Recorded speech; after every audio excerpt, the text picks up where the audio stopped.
Following Jinger Duggar's embarrassing revelations about her childhood and family in a memoir, she's still talking up a storm.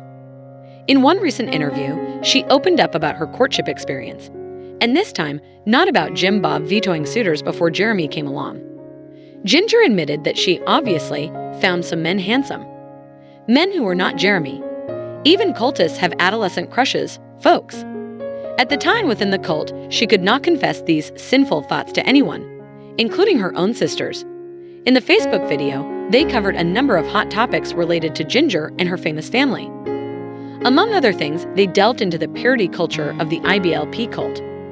Jinger grew up in that mode of thinking, and so did her infamous brother, Josh. There are more issues with toxic purity culture than Josh, but yeah, it didn't work. In fact, it's the kind of upbringing that makes children and even adults easier targets for abuse. Of course, a lot of Jinger's concerns seem to be about how Josh makes other Christians look bad. Many people have reasonable fears along those lines when a crime makes headlines, but those people tend to be of minority faiths. Christianity is a massive religion, making up over 60% of the population in the United States alone. Whatever tarnishing Josh does, we're talking about a massive mainstream faith that no one living person represents.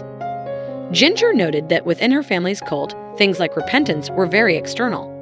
She sees true repentance as an internal and inherently divine act. On that, Josh clearly never underwent. Going through the motions is not the same thing as actually undergoing change. There are countless critiques to make of IBLP theology, which stem from Bill Gothard that have nothing to do with Josh. In fact, some have to do with Jinger's own misplaced sense of childhood guilt and shame. With her husband beside her, Jinger opened up about religious commitments within the cult. He wanted them to abstain from thinking about another person they're attracted to, she said of Bill Gothard. That almost was looked at as sin, Jinger recalled. Like if you have attraction. I would feel guilty if I was attracted to a young man who was godly, who had good character, Jinger detailed, recalling her own adolescence. I would feel so guilty, she admitted, and I would never talk to my sisters about it because I was like, that's almost sinful. Jinger emphasized that her big takeaway is that there are appropriate times to talk to your child about human sexuality. The alternative, she noted, can be disastrous.